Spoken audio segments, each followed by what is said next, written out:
Manorama group, जो सोचता है वो करता है। आपके अपने सपनों का आशियाना। नमस्कार, महाभारत 2024 देख रहे हैं आप और मैं विकास सिंह आपके साथ। एनडीए का सूफड़ा साफ कर देते लालू, पर इन दोनों ने बीच चुनाव में पलट दिया है पूरी की पूरी गेम। और आखिरकार लालू जिस तरीके से एनडीए का सूफड़ा साफ करने में लगे हुए थे, उसमें दो लोगों की एंट्री होने के बाद एनडीए के लिए राहत की खबर आ गई है। अब हम इन मुद्दों पर बात करेंगे और हमारे साथ सीधा बाबा जुड़े हुए हैं। हम बाबा के पास चलते हैं। आखिरकार बाबा, लालू प्रसाद यादव जिस तरीके से एनडीए का सूपड़ा साफ करने में लगे हुए थे, दो लोगों की एंट्री हुई और एंट्री होते ही एनडीए के लिए राहत की खबर आती है। आखिरकार कौन है ये दो जो एनडीए के लिए राहत की खबर लेकर बिहार में उतर गए? देखिए विकास, जो बिहार की राजनीति है और जैसे जैसे चुनाव का दौर बढ़ता जा रहा है, पहले और दूसरे राउंड के बाद बेचैनी सबकी बढ़ी है जी। और इस बेचैनी को और बढ़ा दिया है वो दो शख्सों ने, जिन्होंने पूरे राजनीति को कहीं ना कहीं उलट पलट कर दिया। बिल्कुल। और इसके बाद की जो राजनीति है वो कुछ अलग कहानी कह रही है। जी। कई सर्वे रिपोर्ट हमने देखे, हमने उसके आधार पर बताया भी कि इतनी सीटों पे ये, इतनी सीटों पे ये। जी। पब्लिक ओपिनियन लगातार आप लोग कर रहे हैं। जी। जनता जो बोल रही है वो माइक पे कुछ और बोल रही है और पीछे में कुछ और बोल रही है। लेकिन इसके साथ साथ जो राजनीतिक समीकरण है उसमें आपने देखा होगा कि पिछले 2014 से राजनीति का धारा कुछ अलग बदल जाता है। धारा ये बदलता है कि हम अगर 2015 के चुनाव को देखें, 2019 के चुनाव को देखें, 2020 देखें और 2024 जो शुरू हुआ है, इन सभी में एक सिमिलरिटी है। जी। और वो सिमिलरिटी है जिसकी चर्चा हम बहुत पहले कर रहे थे। आपको याद होगा कि पंचनामा में भी संपादक नमन सर जी के साथ हमने जब गठबंधन की बात की थी कि अलग अलग गठबंधन है, गठबंधन में किस तरह का मोदी, प्रो मोदी और मोदी विरोधी, जिस तरह की बातें चल रही थी कि एक मोदी का खेमा है, एक मोदी विरोधियों का खेमा है। जी। तो मोदी विरोधी खेमे में कौन कौन लोग हैं जिनका एक साथ होना जरूरी है? जी। क्योंकि मोदी विरोधी खेमे में अगर उसमें से कोई भी छटकता है तो उसका फायदा मोदी विरोधी खेमे को नहीं मिलेगा। जैसे नीतीश कुमार उस खेमे से बाहर निकल के चले आए, तो नीतीश कुमार जितना मोदी को डैमेज करते, अब वो डैमेज तो नहीं होगा। नहीं। तो इसका मतलब कि मोदी विरोधी खेमे में कुछ कमी आई है। इसके बावजूद भी अगर बिहार की बात करें तो बिहार में लालू प्रसाद एक ऐसा फैक्टर है जो 30 से 33% वोट अपने साथ लेकर के पीठ पर घूमते हैं। जी। आपने बैताल वाली कहानी सुनी होगी। ये कहानी सुनाते सुनाते जब उसका उत्तर नहीं आता था तो बैताल उत्तर जैसे ही बैताल फिर जाकर के अपना पेड़ पर बैठ जाता था। उसी तरह से लालू प्रसाद का ये नेक्सस तोड़ना, कितना भी घूम लेना, लेकिन संभव नहीं हो पाता है। इस वोट बैंक में सेंधमारी नहीं होती है। इस पर अलग से भी एपिसोड हमारी टीम करेगी या हम लोग करेंगे। लेकिन जो सबसे बड़ी बात यह है कि जो 2024 के चुनाव में अचानक से ये कहा जा रहा था कि मोदी कमजोर पड़ रहे हैं, 440 का जो फंडा था उस पर अब बात नहीं हो रही है। अब देखा होगा लगातार जो गैर एनडीए दल है वो ये बात बता रहे थे। तेजस्वी यादव इस बात को पूरा हाइप कर रहे थे। इसके अलावा आपने देखा होगा कि और भी कई चीजें सामने नजर आ रही थी। बिल्कुल। सामने ये भी नजर आ रहा था कि तेजस्वी यादव 9 सीट पर दावेदारी कर रहे थे। लेकिन अब जो बचे हुए 31 सीट है उस पर हमने कल विश्लेषण किया था। उस विश्लेषण के बाद आज हम ये बातें कहने को मजबूर क्यों हुए कि एनडीए का सुपड़ा साफ हो गया रहता, लेकिन लालू के साथ दो लोगों ने कर दिया बड़ा खेल। जी। ये कौन दो लोग हैं हम बताते हैं, लेकिन इससे पहले हम आपको बता देते हैं कि ये लड़ाई 50-50 पर चल रही थी। एक तरफ आप अगर वोटों के आंकड़े को देखें तो देखने में तो लगता है कि एनडीए के पास फलाने फलाने वोट हैं, उनके पास भाजपा का अपना हिंदुत्व वाला वोट है, राम मंदिर वाला वोट है, धारा 370 वाला, धारा 370 वाला सारा वोट है, ट्रिपल तलाक वाला है। ये सारी जो काम किए हैं भारतीय जनता पार्टी, उसका एक वोट बैंक उनके पास है। बिल्कुल। तो इस वोट बैंक को हम मान के चलते हैं 20 से 25%। जी। अब 20 से 25% इसलिए मान के चलते हैं कि सवर्ण जो है वो कई खेमों में बटे हुए हैं, तो उनके 15% में से कुछ खींच लीजिए इधर। जी। 50% इधर लेके चले आइए। लौकुश समीकरण का 50% लेके चले आइए, क्योंकि वहां भी लालू प्रसाद ने खेल किया है। दलितों का अपमान के चलिए कि जो उनका 19% है उसमें से भी आप 10% इनको दे दीजिए, 90% अलग इधर छक्का छुट्टी देके रखें। इसके अलावे जो अति पिछड़ा और पिछड़ा का है, तो पिछड़ा वर्ग में 27 में से 14 तो उधरे है, तो 13% बचता है। उसमें से भी कुछ लोग इधर से उधर जाएंगे, अलग अलग जो राजनीतिक दल हैं उनमें जाएंगे, जो छटक के गए हैं उनके साथ जुड़ेंगे। इसलिए कि अपना कैडर वोट भी तो होता है ना। एक छोटी सी पार्टी आप खड़ा कर लीजिए जी, उस पार्टी में 1000-2000 लोगों को पदाधिकारी बना दीजिए, तो कम से कम वो 1000-2000 वोट तो आप प्रभावित करेंगे ना। बिल्कुल। उसी तरह से कई पार्टियां हैं, अपने अपने उम्मीदवार उतारे हैं। इसके साथ साथ जो अति पिछड़ा समाज है वो भी नाराज है कि आखिर जाए कहाँ। यानी कि सारे समीकरण को बैठा करके ये देखा जा रहा था कि लालू प्रसाद का जो ग्राफ है थोड़ा ऊपर है, और उसको वैरी करने के लिए एनडीए ने, भारतीय जनता पार्टी ने नीतीश कुमार को अपने पाले में लाया। उसका नतीजा ये हुआ कि कई राज्यों में आपने देखा होगा कि कई दल छटक के गए इंडिया से। इधर बगल के राज्य में आप देख लीजिए, ममता बनर्जी अलग हो गई।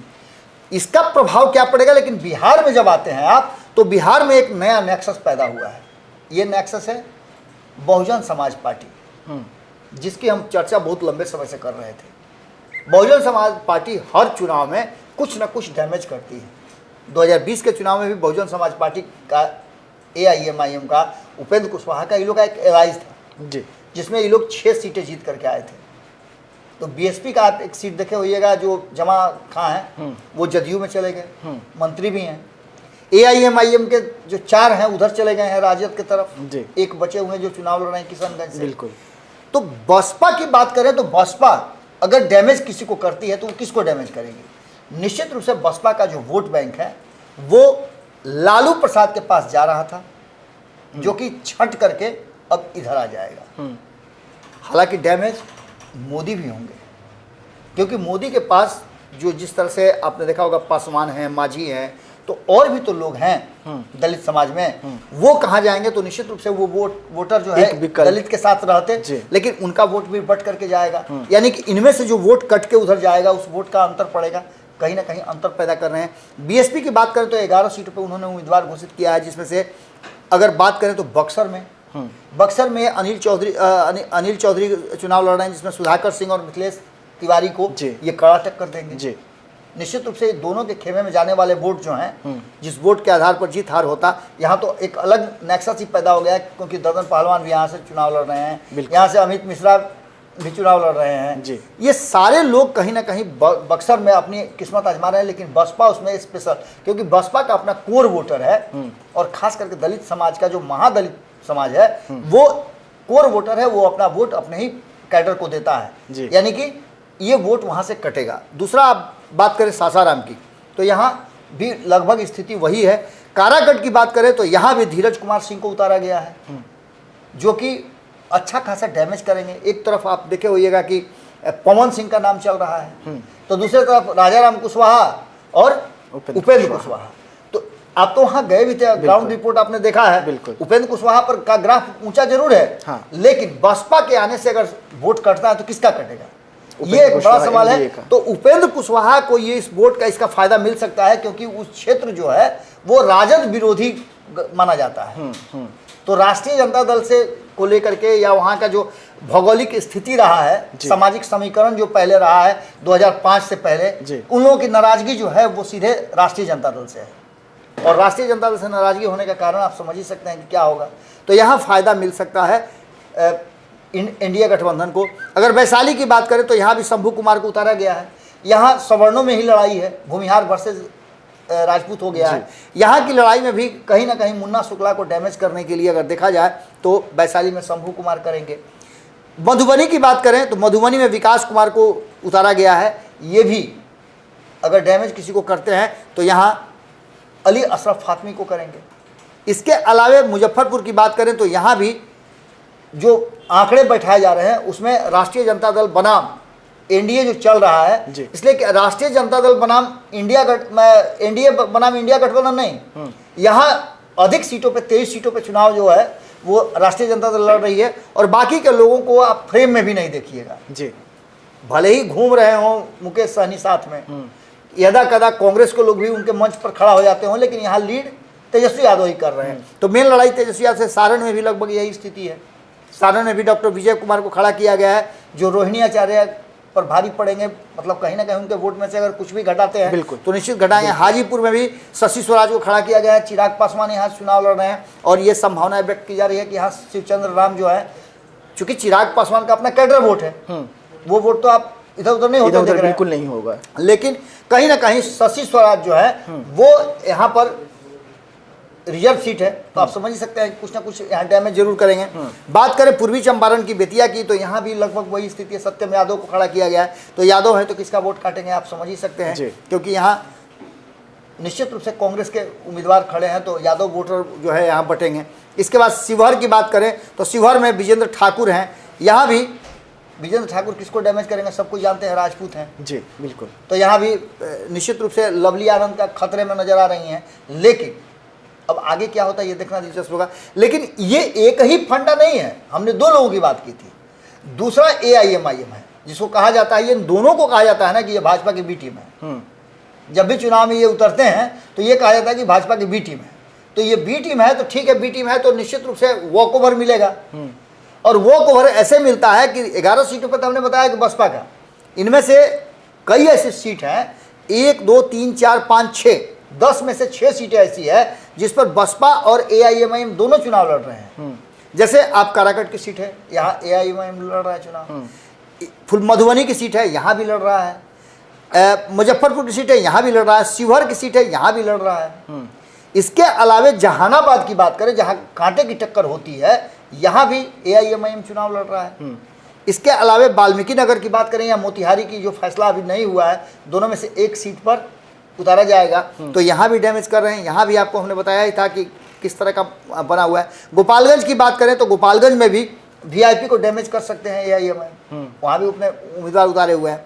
पाटलिपुत्रा की बात करें तो यहाँ भी AIMIM का उतरने का मतलब है कि फुलवारी जितना भी ये जो मुस्लिम बहुल इलाका है जी, वो उधर शिफ्ट हो जाएगा, तो निश्चित रूप से राष्ट्रीय जनता दल को घाटा होगा। इसीलिए कहा जाता है कि ये दो जो है लालू प्रसाद को डैमेज कर रहे हैं। इसके बाद महाराजगंज की बात करें तो यहाँ भी आकाश सिंह के लिए मुश्किल खड़ा होगा, क्योंकि मुस्लिम तो वोट अपना AIM को देंगे। बिल्कुल। इसके अलावा किशनगंज की बात करें, ये तो चुनाव हो चुका है ऑलरेडी, और यहाँ भी अख्तरुल इमाम ने काफी कुछ किया है। इन सब में सबसे बड़ी बात जो ये है कि आप देखिएगा कि गैर भाजपाई दलों का जो गठबंधन बन रहा था, तो उसमें शुरू से हम बता रहे थे कि मायावती को इस गठबंधन में रखना चाहिए था, लेकिन मायावती को इस गठबंधन में नहीं रखा गया, इसका एक बड़ा असर पड़ा। अब इसके बाद AIMIM की बात करें तो अख्तरुल इमाम ने साफ कह दिया है, जब वो किशनगंज में चुनाव प्रचार के लिए आए हुए थे तो उन्होंने खुल के कहा है कि अब मुस्लिम किसी का झोला नहीं ढोएगा, अपने लिए अपना नेता चुनेगा, जो नेता उसके लिए काम करेगा। दैट मीन्स कि लालू प्रसाद के MY वोट समीकरण जो है उसमें एक बड़ी सेंधमारी की कोशिश शुरू हो चुकी है, और लालू प्रसाद ने जो शुरुआती दौर में MY के साथ साथ बाप को जोड़ना चाहा था, वो शायद अब जुड़ता हुआ न दिखाई दे, क्योंकि बाप की बात करने के साथ साथ एक बात समझ में आती है कि बाप का जो परिभाषा दिया था, तो आधी आबादी को तो उन्होंने स्थान दिया है, निश्चित रूप से अपने 23 में से 8 सीटों पर उन्होंने खड़ा किया है, 6 सीटों पे। लेकिन आगे की अगर बात करें तो उनका MY समीकरण जिसमें मुस्लिम और यादव था, यादव भले ही कम संख्या में टूटे लेकिन मुस्लिम टूटते हुए दिखाई दे रहे हैं, तो वहीं दलित समाज भी जो वोट करता था लालू प्रसाद के सामाजिक समीकरण के नाम पर, वो भी टूटता हुआ दिखाई दे रहा है।